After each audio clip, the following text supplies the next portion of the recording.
ایک صحابی ہے، یا رسول اللہ تنگی ہے رزق کی، کوئی وظیفہ بتائیں۔ کتنے لمبے لمبے وظیفے لوگ پڑھ رہے ہیں کہ کاروبار کھل جائے اور روزی بڑھ جائے، کتنے لمبے چوڑے، کتنے کتابوں میں ایڈے ایڈے بڑے وظیفے لکھے پہ، پڑھوں یہ بندہ بڈھا ہو جائے۔ میں قربان جاؤں یا رسول اللہ آپ کی شفقتوں پر، آپ کی رحمتوں پر، سنو یہ کرو، میری بات نہیں ہے، میرے نبی کی بات ہے۔ تجربے کی وجہ سے کرو گے تو کچھ نہیں ملے گا، یقین سے کرو گے تو دروازے کھلتے دیکھو۔ کہ یا رسول اللہ ارید ان یوسع علی رزقی، میں چاہتا ہوں میری روزی کھل جائے۔ تو آپ نے کہا ادم علی الطہارہ یوسع علیک رزقک، تو باوضو رہا کر تیرا رزق کھل جائے۔ کوئی زور لگتا ہے وضو؟ تمہارے ہاں تو سردی ہوتی ہی کوئی نہیں کہ بھئی ٹھنڈا پانی ہے کیسے وضو، یہ تو ہمارے لیے مسئلہ ہے کہ بھئی ٹھنڈا پانی ہے کیسے وضو کرو۔ وہ ہمارے گاؤں کا مراسی مجھے مل گیا، میں نے کہا چل نماز پڑھے گی، نہیں جی میاں جی سردی بڑی، نہ لے جاؤ سردی بڑی، مراسیوں کو سردی زیادہ لگتی ہے۔ میں نے کہا نہیں آج تک نماز پڑھا کے چھڑنا ہے۔ میں اس کو لے کے جب وہ ٹوٹی پہ بیٹھا نا، جو ہی ہاتھ پہ پانی، اوہ حالے او ٹھنڈا پانی، اوہ حالے او ٹھنڈا پانی۔ تمہارے لیے تو یہ مسئلہ بھی نہیں کہ ٹھنڈا پانی، میرے نبی کی یہ سارا مجمع لے لو، یہ اوپر مستورات لے لیں، ادم علی الطہارہ یوسع علیک رزقک، میرے نبی نے فرمایا باوضو رہنا شروع کر دے، اللہ تیرا رزق کھول دے گا۔ ابھی اللہ رسول کی آپس کی بات ہے تو میری بات ہوتی تو دیوار پہ مار دو، تجربہ کرو۔ نبی کی بات کو تجربہ کر کے نہیں کرتے، یقین کے ساتھ کرتے ہیں۔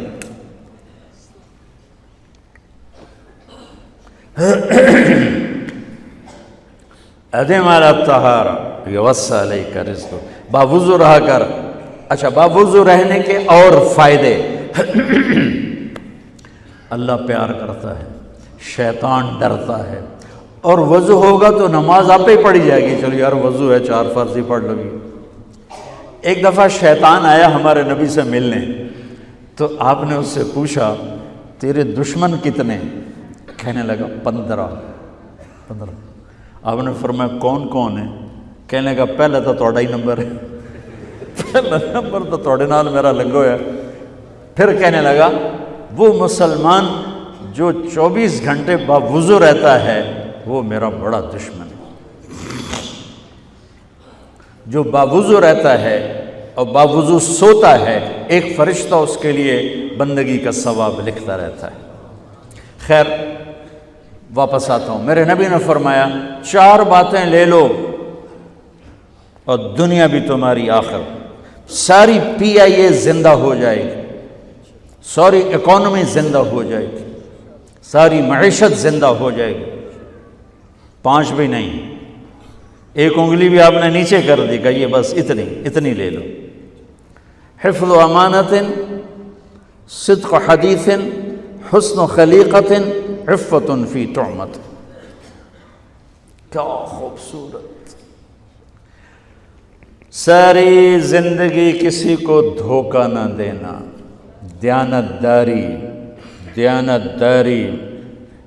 میرے ملک کے ادارے کیوں ڈوب گئے؟ دیانت نکل گئی، کھوٹ آ گئی، دھوکہ آ گیا۔ میرے نبی نے کہا حفظ امانت، کبھی امانت میں خیانت نہ کرنا، صدق حدیث، کبھی جھوٹ نہ بولنا، ہمیشہ سچ بولنا۔ میرے نبی نے فرمایا میرا امتی ہر گناہ کر سکتا ہے، 2 نہیں کر سکتا، ایک جھوٹ کبھی نہیں بولے گا، ایک دھوکہ کبھی نہیں دے گا۔ میرے نبی کی 2 صفتیں ہائی لائٹ ہوئیں، صادق اور بولو کیا ہیں؟ کوئی اور بھی تو ہو سکتی تھی، جس سے مشہور کیا، کعبہ قوسین بھی تو ہے، اور ادنا بھی تو ہے، واللیل بھی تو ہے سیاہ زلفوں والا، والضحیٰ بھی تو ہے روشن چہرے والا۔ کس سے مشہور کیا؟ صادق امین۔ اگر آپ مجھ سے سوال کرو، میں ممبر رسول پہ بیٹھا ہوں کہ مولانا صاحب سارے دین کو 2 لفظوں میں بتاؤ، ساری شریعت کو، تو میرے پاس دو لفظ ہیں، سچائی اور امانت داری۔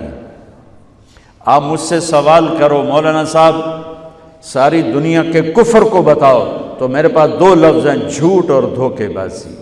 جھوٹ اور خیانت، پوری دنیا کا کفر ان کے اندر چھپا ہوا ہے۔ سچائی اور دیانتداری، پوری دنیا کا اسلام اس کے اندر چھپا ہوا ہے۔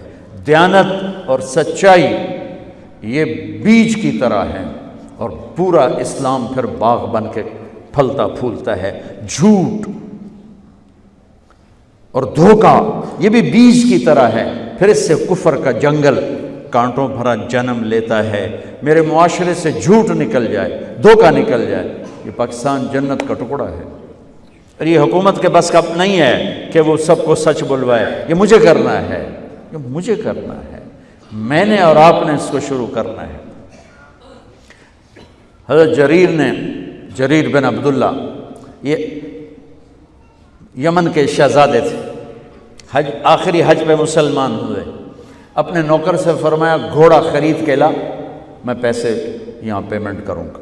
وہ منڈی میں گیا، 300 روپے کا گھوڑا لے کر آیا۔ جب انہوں نے گھوڑوں کو دیکھا تو وہ قیمتی تھا، مالک کو پتہ نہیں تھا، اور یہ گھوڑوں کی نسل کے پہچاننے والے اس سے کہنے لگے تیرے گھوڑے کے 400 کر دوں؟ کر دو۔ بڑا حیران ہو کے دیکھنے لگا، بھائی ہے کہ آپ تو مجھے چیز خریدنی ہے تو میں گھٹاتا ہوں، اور اجمل نے بیچنی ہے تو یہ اس کی قیمت بڑھاتا ہے، اور یہاں خریدار کہہ رہا ہے 400 کر دوں؟ وہ کہنے لگے کر دو۔ کہا 500 کر دوں؟ کہنے لگا کر دو۔ کہا 600 کر دوں؟ وہ تھوڑا تھوڑا گھبرانے لگا، بھائی یہ چکر کی ہے۔ 700 کر دوں؟ 800 کر دوں؟ وہ کہنے لگا حضور تسی لینا تے لو، پر میرا مذاق تھا نا، تسی اڑاؤ، کدی لین والے بھی پیسے بتائے، تسی میں نے 300 دیو میں جاواں۔ کہنے کہ اس کو 800 دے دو اور گھوڑا باندھ دو۔ وہ حیران، خوشی سے چھلانگے مارتا ہوا گیا۔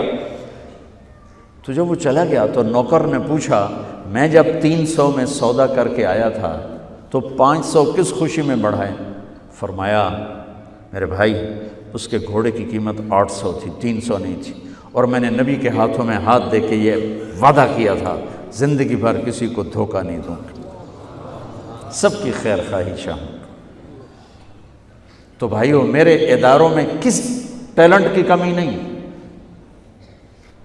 صلاحیتوں کی کمی نہیں، دیانت کی کمی ہے، قوت عمل کی کمی نہیں، سچائی کی کمی ہے۔ حجاج بن یوسف ایک ظالم گورنر گزرا ہے، اس کے خلاف بغاوت ہوئی، وہ ناکام ہو گئی۔ تو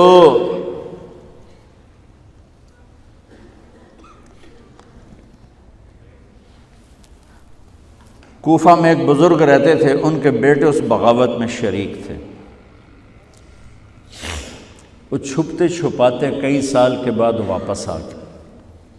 ابن خراش ان کا نام تھا۔ ان کی سچائی مشہور تھی کہ ابن خراش جھوٹ نہیں بولتا۔ حجاج کو پتہ چل گیا CID سے کہ آ گئے، تو اس نے کہا آج ابن خراش کا امتحان ہوگا۔ اس کو کھانے پہ بلایا، عنوان ہی نہیں بنایا تفتیش کا، کھانے پہ بلایا اور کھانا شروع ہو گیا۔ باتوں باتوں میں کہتا ہے ابن خراش آپ کے بیٹے ہمارے خلاف لڑ کے بھاگ گئے تھے، کوئی پتہ ہے؟ تو ابن خراش ہنس پڑے، کہنے لگے حجاج زندگی موت تو اللہ کے ہاتھ میں ہے، گھر آئے بیٹھے۔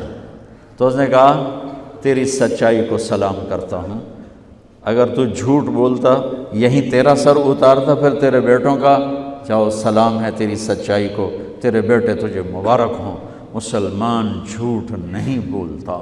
میرے نبی سے پوچھا گیا یا رسول اللہ کیا مسلمان بزدل ہو سکتا؟ کہا کیا مسلمان بخیل ہو سکتا؟ آپ نے کہا۔ پھر پوچھا گیا جھوٹ بول سکتا؟ کہا نہیں، جھوٹ نہیں بول سکتا۔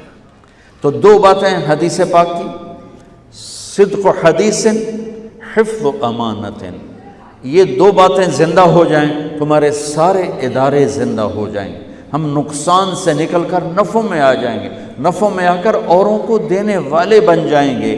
اس ملک میں اتنے خزانے اللہ نے چھپائے ہیں، اور اس ملک میں اتنے اللہ نے استعداد والے لوگ پیدا فرمائے ہیں، صرف 2 چیزوں سے ہم مار کھا رہے ہیں، ہمارے جو ادارے ڈوب رہے ہیں، وہ گلگت سے لے کر گوادر تک، اس میں وسائل کی کمی نہیں، سچائی کی کمی ہے، دیانتداری کی کمی ہے، اور یہ ریلیٹڈ ہے رب ہونے کے ساتھ کہ ہم نے اللہ کے رب ہونے میں شک کیا تو ہم غلط راہوں پہ چل پڑے۔ رب تو اللہ ہے، دینے والا تو اللہ ہے،